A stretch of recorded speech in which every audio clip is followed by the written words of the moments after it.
Moving across town? You've got pretty much everything packed up except that couch.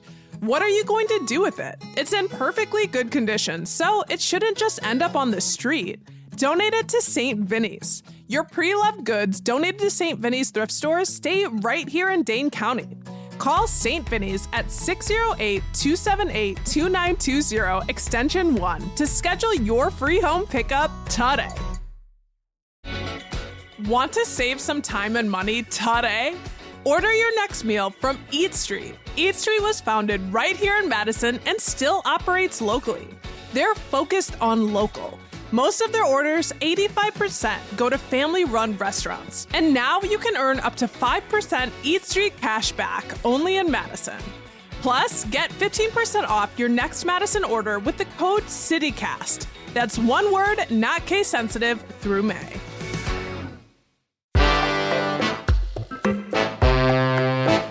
Today on CityCast Madison.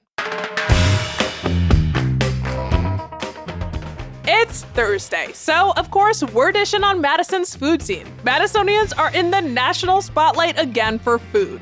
That's right, a number of local culinary talents have found their way onto some network TV shows. We sat down with our friend, food and culture editor at the Cap Times, Lindsay Christians, who reported on these rising stars and Madison's recent history with getting chefs on the big screen. We should mention today's episode is sponsored by Eat Street, the online food ordering service that's founded and operates out of Madison. Through the month of May, you can use the coupon code CITYCAST for 15% off any Eat Street order. So get after it. It's Thursday, April 24th. I'm Bianca Martin, and here's what Madison's talking about.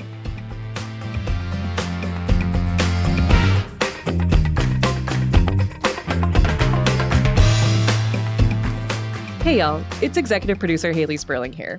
And in case you missed it, we're in the middle of our spring membership campaign. Our goal is to welcome 75 new people into the CityCast Madison Neighbors fold. That's 75 people who are willing to chip in just $10 a month to support the work we're doing. Listen, I know we can reach this goal, but only with your help. Aside from the great feeling of knowing you're supporting truly local journalism, our CityCast Madison Neighbor program comes with some sweet perks. The one that I'm most excited about is our members-only events, and we actually have one coming up later this month. These events are built around people like you, neighbors who love the city and want more ways to connect. When we talked to Madisonians in the new year about what they wanted more of in 2025, the answer was clear: community. Time and time again, people said that they hope to find ways to foster deeper connections in our community and build relationships with those around them. These events are ways to do just that. As a CityCast Madison neighbor, you're invited to regular neighbors-only events like the happy hour we have coming up.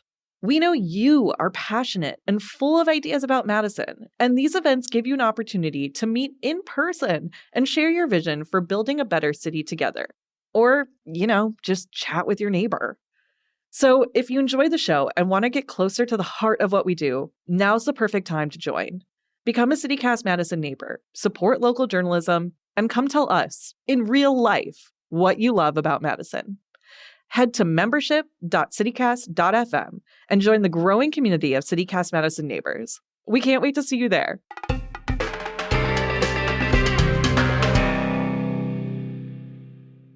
Lindsay, welcome back to CityCast Madison. Always happy to see you. Thank you. Happy to be here. So it feels like Madison is kind of having a moment when it comes to foodie TV. Earlier this month, you wrote a story about a local Epic software developer who was cast in the newest season of The Great American Baking Show, which for folks, if they can't tell already, is a spin-off of The Great British Bake Off, which is super popular. And also this month, the executive chef for Vintage Brewing Co. was cast in Yes Chef with Martha Stewart. Go off, like things are happening. These definitely aren't headlines you hear every day. Lindsay, what is going on? Can you tell us about these stories? Yes, I would love to. So the thing that happened, I think originally was like a chef would go on like a one-off TV show, like a Chopped or something like that.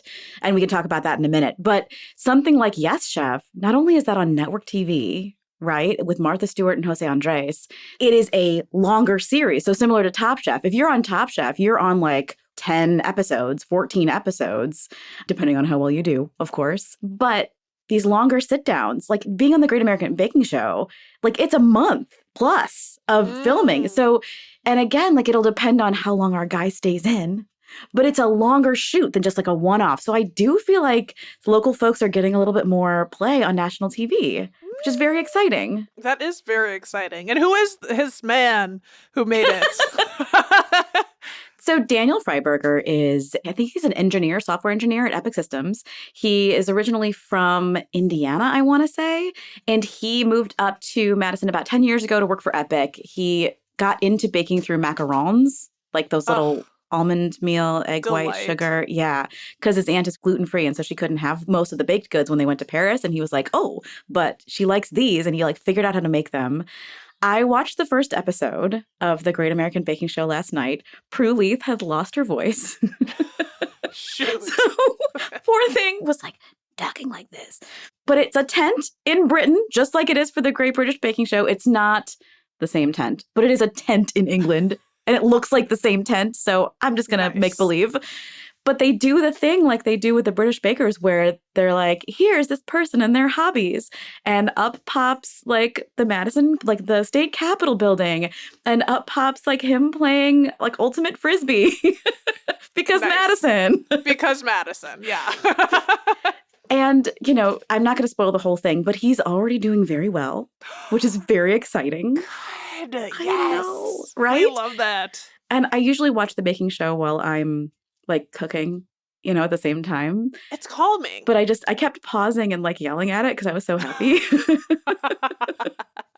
But it's really cool. And he basically said the way that this works is you send in basically like a part tape. Like you send in a video of yourself like baking and saying, hi, you know, I would like to be on the baking show. And then they go out to California and they do like some screenings and they have you make cakes and they test you out. And those are your finalists. And then you find out that you've got on the show in like May. And you have this like baking boot camp that he had to go through and like build out his challenges of what he was going to do on the show, but he was doing it from his friend's kitchen. So he said, I went to work and I would like bake all night and then I would go back to work and then I would bake. Wow. So, but you get each week is like a different challenge because they get the chance to like develop what their bakes are going to be. And then they go to the tent and they shoot. And he said, you really bond with the other bakers, which I think we can kind of see on the show, right? You see them become likable. Friends. We love that. He's representing us well. Yeah. Talented and likable. But it's just really cool to see somebody from here on a show that, like, I know I've loved it for years, right? It's a wonderful comfort watch. It's such a comfort watch. It's kind of a magical fairyland. It's like all of the good things. No bad things are allowed in this space. So it keeps it really nice. Yeah. No spoilers, but in the first episode, someone injures herself. And one of the hosts is like, I've never seen someone hurt themselves in the tent before. And I was like, I think that's true. You see injuries on like Top Chef, but you don't see it on the baking show. Wow. They've had one moment of negativity come through the cloud of goodness. Yes, exactly. And baked goods. And tell us about what's going on with the executive chef for Vintage Brewing Co. and Yes Chef. Yeah. Like with Martha Stewart. Yeah. Martha Stewart and Jose Andres, who is World Central Kitchen. He does a lot of work with food insecurity around the world. But this show is hilarious to me because the premise of it is you, chef, have problems. Like you are mean or angry or too demanding in the kitchen and you're like nominated by a friend. Oh, Lord. Right? I mean, you have to like go along with it by some account or whatever. But it's basically like you need to learn how to be a better person. Okay. In addition to a better chef. Yeah. Yeah. That's a twist. So I'm like, is the pitch like these people are jerks, but we're going to make them better? It's hilarious to me. So it's the good place for cooking. Yeah. Yeah. And the producer from the show who was on and talking with us about it was like, I can't share too many details about this yet, right? Because it doesn't drop until April 28th. But it's hilarious to me because the whole idea is that like, you're kind of a jerk. Here, go on this television show. So we've got both spectrums representing us here. Yeah. And in the interview that Jake did, so Jake has been with Vintage for a while. We had him on Cooking with the Cap Times a couple of years ago, but he works at the West Side Vintage now. He used to be at the East Side one. And he said, I know that I have some issues with anger in the kitchen. And he was very honest about that with our reporter. And he said, I know that I struggle with this and that I can be a little too demanding or too blunt with people. And I don't want people going home and saying, gosh, I had a rough time at work. I don't want to work for this guy anymore. Right. So he said, I'm trying to find ways of venting my anger or frustration in healthier ways. He really said the show helped him. So the show's been shot, right? But it doesn't start for us for a little while yet. But I thought it was interesting. I was like, what? Can a TV show make you a better person? Like with cameras all around? Can it? I don't know. Well, it's definitely going to make someone confront themselves. And there is that whole idea of like, well, when no one's watching, people are going to behave a certain way. But when you're being watched, it's like, oh, geez, I don't really want that to be remembered forever. Yeah. So maybe so. Maybe so. And I mean, I kind of love this. It's, we've talked to you about, the James Beard Awards and talking about TV food shows. Is this another iteration or the next step of stopping valorizing the sort of mean chef, that actually we want a changing culture around, high cuisine or however you'd want to describe it? Yeah. I mean, I don't think we would have seen a show with this premise like 15, 20 years ago, right? I just don't think we would have, because if you look back at even how Top Chef has changed and what it was like in those early years versus what it's like now, it's a much more professional show, or the chefs behave in a much more professional way than they did in those sort of early Bravo years. Right? The drama. Yeah. The drama. Yeah. And it's reflective of, I think, evolution in the industry where a lot fewer things are tolerated. And of course, there are still. We don't know what goes on inside all kitchens, right? But I think people are more willing to speak up about bad behavior and it's less accepted. And for someone like Jake to say, I want to be a really great chef, but I also really want to be a good leader. And this is a way that I can do that. Well, also, let's be honest, getting some visibility. If you want to start your own spot or you want to have a career as a private chef with a strong Instagram following, this is a great way to do that kind of thing, right? It's a great way to get that recognition, that notice. Everyone loves an anti-hero, so we're all for it. Like, this is really exciting to have both of those happening at the same time. And it's also, not the first time a Madisonian, as you mentioned, has repped our city on a national food show. Back in 2023, not that long ago, we had 2 local names on the Food Network series Chopped. Can you talk about that? Yeah. So I interviewed both of them. So Elena Terry went on Chopped, and then she went on like a barbecue show too. She did like a barbecue competition show, which was kind of cool. It's called Food Network Barbecue Brawl. And the cool thing about Elena is that she's constantly making connections and making friends and like vibing with people. She is a native chef. She's from the Wisconsin Dells. She runs Wild Berries, Bearies. It's a food nonprofit that's working with preserving foodways at the Ho Chunk, and she does seed saving, but she's become this ambassador for this cuisine as well. And so she's going on these TV shows. She said Barbecue Brawl was a little bit like an easier transition than Chopped was, because Chopped was kind of her first time. And the thing with Chopped is the days are really long. Like, it's just a long, long day. They pick you up like before the sun rises and you don't go home until very, very late because they got to get everything that day. They got to get all of it. And so there's so much that we don't see. For Dan Fox, he had been approached by the network before to do Chopped, and he only agreed to do it because this Julia Child challenge that he did was a 4-show challenge. So you could be on each of the shows and like one chef goes home each time, right? Mm-hmm. And so he had the opportunity then to say, I'm going to fly out, I'm going to leave my restaurant and do all this. And it's going to be worth it because I'm going to get a little bit more like screen time, visibility. What's interesting to me is they don't say the name of the restaurant. Why is that? I think it's because it changes so much sometimes. Like a chef will leave their restaurant or a restaurant will close in between the time when they film it and when it actually airs, because I think it can sometimes be like 6 months or 8 months between the filming and the airtime. Sure. So yeah, ideally Dan would want Heritage Tavern set as many times as possible. But yeah. Exactly right. Yeah. So like when Sean Farr was on Guy's Grocery Games, you see like a picture of Mitmark pop up, but they never say Mint Mark. They just call him Sean Farr, chef owner, right? So I just find that so interesting that they don't want to pin somebody to a restaurant that they might leave or that might close, because then the taping feels dated in a way than it wouldn't otherwise. Because they're still a chef, right? Yeah, totally. Well, tell us about that Chef Sean Farr being on Guys Grocery Games. That's kind of a hoot. I shouldn't play favorites, but I think this one is my favorite. Do it. It's really funny because he's dressed like a lumberjack. Okay. In like red and black flannel. That's great for him. He's got a great big beard. Love it. It's great. So this was filmed in like 2019, I want to say. Or at least it aired in 2019. It may have filmed before that, but it aired in 2019, Guys Grocery Games. The whole thing is that like you're on a budget and you're running around the grocery store. And sort of similar to Chopped, they will give you like very limited finances, like very limited money to play with and limited time. And then the judges will judge you and be like, well, if you'd given this more time or like if you'd spent a little more. And I'm like, okay, sure. Yeah. It's like y'all set the confines. Don't act like you don't know. Oh, this just needed a few more minutes. Well, then give him a few more minutes.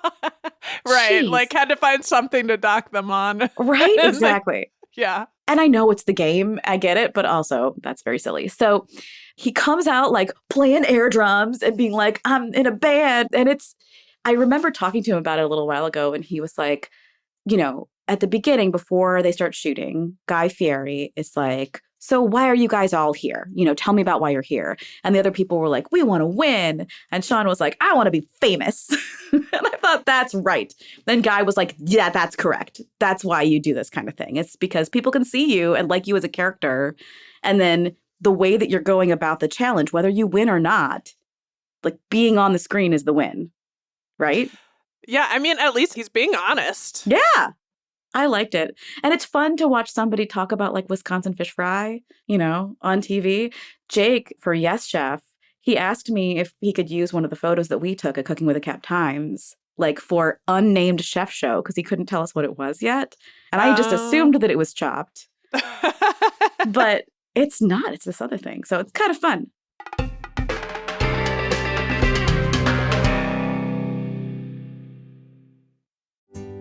Yes, your mom wants you to call her. This Mother's Day, give her a call and give her an Aura digital picture frame. My sister lives 2,000 miles away, and I often miss her when I'm out doing something fun that she'd love. I have this photo of us roller skating on the boardwalk by Santa Monica Pier, and every time I see it, I feel the joy of that moment trying to skate and look cool. Aura Frames was named the best digital photo frame by Wirecutter and featured in 495 gift guides last year. So the next time you need to call your mom, you can also send her a new pic of you from that trip you're telling her about right from your phone. Aura has a great deal for Mother's Day. For a limited time, listeners can save on the perfect gift by visiting auraframes.com to get $35 off plus free shipping on their best-selling Carver matte frame. That's auraframes.com, promo code CityCast. Support the show by mentioning us at checkout. Terms and conditions apply. What sort of promises have you made to yourself this year? Getting in better shape, eating healthier, saving more money, traveling somewhere new? What about discovering a new culture by learning a new language? With Babbel, you can do that in just a few weeks. I'm David Plotz, the CEO of CityCast, and I've been learning Spanish with Babbel. Babbel's quick 10-minute lessons, handcrafted by over 200 language experts, get you to begin speaking your new language in 3 weeks or whatever pace you choose. And because conversing is the key to really understanding each other in new languages, Babbel is designed using practical, real-world conversations. The Spanish I learned on Babbel really helped me on a recent trip to Mexico City, ordering in restaurants, shopping at the textile market, cheering on at the Lucha Libre, and I've been keeping it up since I got home. You're a podcast listener. I know that because you're listening here. I bet you'll love Babbel's new podcasts. On Eavesdrop in Espanol, which I listen to, you get to listen to a real conversation, then have the teacher host explain back to you. Then you listen again and catch everything. And you can even read along in the transcript. It's a really fun and effective way to learn. Let's get more of you talking in a new language. Babbel is gifting CityCast listeners 60% off subscriptions at babbel.com/citycast. Get up to 60% off at babbel.com/citycast. Spelled BABBEL.com/citycast. Babbel.com/citycast. Rules and restrictions may apply. Hey, it's your host, Bianca, popping in to tell you about our new CityCast Madison Neighbors program. I know you've heard us talk about membership before, and many of you are already part of it. Well, it's got a new name. We're calling it CityCast Madison Neighbors because we've learned that people who support CityCast Madison are people who care deeply about the city and want to make it better. They're just the kind of neighbors this city needs. We're also adding benefits. CityCast Madison Neighbors still have access to ad-free podcast listening and an exclusive weekly local events preview. But now you also get regular events like happy hours with other CityCast Madison neighbors, local volunteering meetups, and other members-only events where we explore and better our city together. And you get to shout out a local business or nonprofit you love on the show and in the Madison Minutes newsletter. For $10 a month, you can become a CityCast Madison neighbor today by going to membership.citycast.fm. That's membership.citycast.fm. We couldn't make the show without people like you supporting it, and we're so excited for you to be a part of it. Thanks a million. Hey folks, it's Haley here again. Before we get back into our conversation with Lindsay Christians, we need to take a moment to celebrate our newest CityCast Madison neighbors. Thank you to Monica L. and Bryn O. for joining us. Bryn actually left us a really sweet note that said, quote, "I've read the newsletter since it started. I appreciate the team and always want to support local journalism. Thank you for your work." Bryn, thank you. It's notes like these that make my heart sing and remind me that we're not just sending out podcasts and emails into the void. They're for you. If you'd like to be like Bryn and Monica and the hundreds of folks sharing their vision for a better Madison as a CityCast Madison neighbor, go to membership.citycast.fm. Again, that's membership.citycast.fm. All right, now let's get back into the show. So, one of the biggest local names and appearances we've seen on national TV was Chef Tori Miller's Iron Chef Showdown. Let's talk about it. That was a minute ago, but iconic. What happened there for folks who don't know? So it was a version of Iron Chef, right? Iron Chef Showdown is a little bit different. And so I think they had to compete to get in. So you're not going up against an Iron Chef. You're going up against somebody else who's kind of the same as you, right? The thing about that is that Tori got to bring two people. So he brought Itaru Nagano, who was from Fairchild, right? Who was at L'Etoile at the time. And he brought another one of his sous chefs who I think has gone back to Chicago. But I think he had to have an idea of what they were going to make. They give you some options of things that it could be, right? Because you have to jump in really quickly with a challenge like that. But you're working in a kitchen that you've never been in before. You are trying to move very quickly and produce high-end food. But I went to the watch party for that because it was kind of the first time that Madison had a chef on a show like that. So it was a really big deal. And I think that was kind of the first step in TV folks knowing that we exist. And now that Top Chef has happened, right? Now they really know we exist. You do think that episode really put us on the map? I think it started something because Tori was at that point a James Beard Award winner. He had done stuff with the Beard House that got national recognition, right? He had some connections with New York and New York chefs and things like that. So he knew people and people knew him. So he had the opportunity to do this. But it felt very different. He said it felt very different when he was doing Top Chef stuff because it felt like there was kind of more of a script with Top Chef of things that they had to do.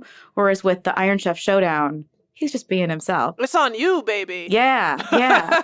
He's answering producers' questions and he's moving very quickly, but it's not so much you have to hit these certain beats like they kind of have to do in Top Chef. And he won. Yeah. Right? Yeah. It's just a pretty friggin' big deal. It was really cool, and it was cool in the moment, too. We were all just screaming. This is our Super Bowl! Let's go Pack! Yeah. It was really fun. I'm thinking about like all of the motion and like alacrity. I wish I didn't think of that word, but that's the one that I'm going to go with. Alacrity that people move around for these competition shows. And it makes me think of Top Chef Wisconsin last year and all of the contestants there that were around our Capitol Square for the farmers market running around. You did so much work about Top Chef. Like, and you're saying, you know, this earlier episode with Tori Miller that really put us on the map.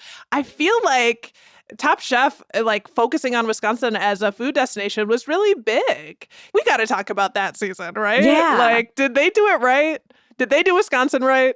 I think like there are little things that I could nitpick about it, right? Like, for example, I was watching an episode that was set in Milwaukee and then they played some Madison B-roll. Like as they were going between. That's the best part. No, Oh that's my God. horrible. It's horrible, but like I love watching a movie. Actually, it's like a love-hate thing where I'm like, you messed this up. That's Yeah. totally wrong because I know. And yeah, but Yeah. They were going from like one place in Milwaukee to another place in Milwaukee and they played B-roll from Madison. And I was like, oh, come on, man. yeah, Like, I guess that's not good for. Yeah. So there are things like that, like little things. And there were some episodes that I thought were better than others. Right? Like they had like the weird, like make a splatter painting out of your food episode. And I was like, what the? But there was some really like. We do that all the time in like, Wisconsin. But the fish boil one, like that was a weird kind of challenge, but it was cool to see people on the lake. Right? Mm-hmm. And something like the farmer's market where they're trying to run around and like the way that they try to control that chaos because they're making television, right? Is so interesting to me. And I think what's interesting about Top Chef, right, is what we're seeing now. So now we are seeing all those reporters and other media people that they brought to Wisconsin during that time. Now we're seeing, you know, Lola's in Food and Wine. Now we're seeing Travel and Leisure do something about how Madison's great. Now we're seeing, so you see all these like magazine stories because they run so far in advance. We're seeing national attention on things that we've known about for years. But all that national media that was sort of popping in for a Top Chef something and popping back out, now we're seeing it trickle down. Now we're going to keep seeing that, I think. That's going to keep going because those stories were written in the summertime. That's fascinating. Reported in the summertime, right? Yeah. Yeah, And now we're they'll come back. not the flyover states, but it does take a little bit of time for y'all to fly in and then fly back Yeah. to the coasts. Yeah. But I bet, you know, because Top Chef was filmed in the summer, I think we're going to start seeing those stories that were reported during the summer show up in magazines and national media this year. I think we should watch for it. We will be watching for it. We know that you will be the first one. You're like, like you will be seeing that first and bringing us that. So if we don't catch it, we know that you will, which is exciting. I do want to talk about judging in these competitions, specifically because I may or may not have just had an incredible experience that you brought me into. I have now officially judged a food competition, which is wild, a few weeks ago for the Wisconsin Chamber Orchestra's like Concerts and Cuisines Gala. First of all, thank you for inviting me. Of course, yes. But it was like straight up a peek into it because I know that you've done these competitions before and judging and been a part of them and seen, you know, the sort of TV food competitions. And this was not televised, but as soon as I got there, I felt the surge of energy. Like I walked in, it was like, okay, put on this apron and you got to get everything done before other people come in. And it was kind of wild and the dishes were divine. But it gave me like a small slice of perspective of just like how much pressure and excitement goes into these TV shows. And it makes me want to watch them more, frankly, after that experience. It's really interesting, right? Because the thing with a competition like that is oftentimes you're getting something that's maybe not immediately hot. So you noticed how many of the chefs, when they're serving you something, want to plate it just for you because then it's going to be hot, right? You'll also notice like what is involved in the last minute thing. So Red had a beautiful table of just like sliced sushi. Very smart. Like you prep everything in advance and it's just, you've got several hundred people. You can do little plates for them. And we should say quickly, this was like dozens of local chefs and restaurateurs 30, that were being judged. Yeah. Yeah. For Over context. 30. Yes, it was like 30, 34. Yeah, that's good context. And our different groups of judges had to judge an individual category. So you're judging appetizers or entrees or desserts, right? And so the challenge there is that you really want to be focused on the task at hand. And you're thinking about not just, do I like this? Do I not like this? Right? You're thinking about, what were they trying to do? How well did they do it? Was it worth doing? The 3 critical questions that we always talk about, right? So it's this idea of they were charged with making a little sample of an entree or a little sample of an appetizer. How well does this work? Does it have the flavors and the textures that you want to see sort of coming together? Is it easy enough to pick up and eat? That was something. That was. I was like, oh, this is a little hard to eat. Yeah. But also, I think a lot about it in contrast to when I was reviewing restaurants. If you're just going to a restaurant for yourself, you're going to order very differently than you would if you are trying to evaluate something and then report back on that evaluation, right? So I think of it in the context of it's comparing to the other things that are there, right? Because you have to rank them, but you're also taking all of these individual pieces and you're trying to say, does it work together as a cohesive whole? Does it make sense? And that is not an easy thing to do. I thought our judges did a beautiful job. I was really happy with the group of judges that we had, really diverse backgrounds for people. Some people come from food, some people don't. And I loved that group of folks. They took it really seriously, and I thought they did a really nice job. Yeah. I mean, it really is much harder than you think. Like, I ran into people who were not judges on the floor, I guess you could say, and they were like, oh, lucky you. And I'm like, you're not wrong. This is lucky, but also I'm trying to figure out how do I eat 16 desserts and be fair to each of them. And but it was, God, I mean, I love art and food. It's the art of food. We absolutely love that. I do want to ask you, just for fun, if you could judge on a national food show or like a contestant one, which one would you choose? Oh my gosh. That is a great question. I have always thought that it would be too much pressure to be at like one of those Top Chef tables because I feel like I don't trust my judgment enough in real time. But it was really fun to be a judge at that, the cheese event, the Top Chef cheese event. That was really cool. And that did not feel like too much pressure, but I still got to eat all the food. So I do feel like I would do Restaurant Wars again. Restaurant Wars was really fun. And it was really interesting too to see what the chefs had come up with in the time that they had and trying to make very beautiful, cohesive things. So I think I would want to do Restaurant Wars again. Like that was really fun. Oh my gosh. Get her in there. I guess if I would do it, like I probably would want to go across the aisle, go over to the Great British Bake Off. Oh yeah. Just because that's the one that I've probably spent the most time kind of enjoying. But yeah, before we go, are there any Madisonians that may be coming to TV screens this year we should watch out for? Ooh, that's a good question. I don't know. I feel like I hear about this stuff pretty quickly, so I will let you know. But the thing that I have to say is like, in the show notes, I've included tons of links. Like, go back and watch Sean on Guy's Grocery Games. It's really fun. If you have Max, you can watch it. Same thing with like watching Dan Fox on Chopped. Dan Fox is a very intense chef, right? He's very intense. He's very focused. He's got like a military background. He really knows his stuff, but he also knows that he can come across as kind of intense. So he was thinking about that too. Oh. He's like, because sometimes his focus can come across a little abrupt, right? Sure. With the people around him. And he didn't want that to be on camera because you're aware that you're on camera, right? And so that to me is so interesting that like you're thinking about how you present while you're trying to also do this very difficult thing very quickly. So I do recommend just go and watch it. The Great American Baking Show, I gotta be honest, I knew about the British one, but I didn't know that I would have access to the American one. And Roku is free. You could just stream it on Roku. I'm gonna stream all of it. I'm so excited. I'm excited for Daniel. I can't wait to see if he wins. Yes. Great recommendation, folks. Watch the people that we've got that are up right now. And then also go back to this legacy that Madison has on national food competition shows. I love it. Lindsay, thank you for bringing us the goods, the present, the past, the future. We appreciate you so much. Thank you.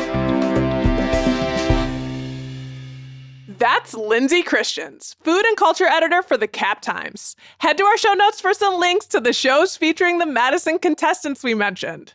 And as a reminder, today's episode is sponsored by Eat Street, the online food ordering service that's founded in and operates out of Madison. Now through May 31st, use the coupon code CityCast for 15% off any Eat Street order.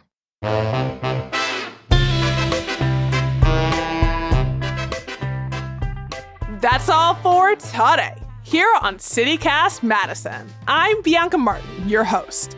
If you enjoyed the show, why not share this episode with your favorite person to watch a cooking show with? All right, we'll be back tomorrow morning with more stories from around the city. Until then, eat well.